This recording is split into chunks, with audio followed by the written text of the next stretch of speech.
It is clear that the black and brown people in this country have been denied justice and reparations for far too long.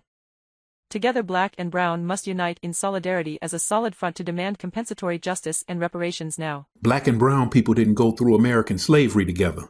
Blacks can't go through life cosplaying as Caucasians and be a minority when it's convenient or time for a reparations check.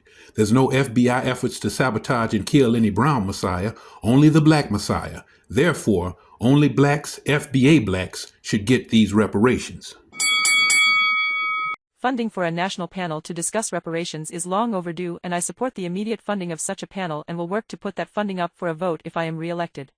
Well, I'm not voting for you this upcoming election, but I will raise money to put together a panel to talk about voting for you in the future. You see how ridiculous that sounds? Stop bull with F.B.A. reparations money and cut the check. All Black Americans deserve reparations, not just so-called foundational Black Americans. We have all suffered Jim Crow and racism. We have not all gone through slavery in America. If I have a car accident on MLK Boulevard and sue somebody, you can't run up into my court case yelling, I had a car accident on that street too. We're talking about a separate, special incident to F.B.As that demands special payment to F.B.As. I don't understand why I should pay reparations. I never enslaved anybody, and you're not a slave. I didn't put Native Americans on the Trail of Tears, but my tax dollars go to reservations and casinos. I didn't harm the Ukraine. I didn't give Americans COVID. I didn't do anything to a whole lot of people my tax dollars go to, and now my tax dollars and your tax dollars need to go to pay off this debt to the F.B.As. We're going to have to respectfully just say no to reparations. We simply can't afford it.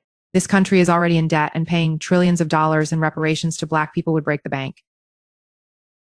Don't say you run out of money when you pulled billions out of your butt for COVID relief, billions in foreign aid every year, unaccounted trillions in military spending, and you do it year after year after year for more than 50 years. Don't tell me the money you don't have. Everybody comes from Africa. I'm a U.S. citizen from South Africa. Technically, I'm more of an African American than you. This is why we're asking specifically for the descendants of black Americans listed in the Freedmen's Bureau, people who are directly traced back to the 1870 census, and people who have been registered on the U.S. Census as black for the last 10 years. This cannot be remixed.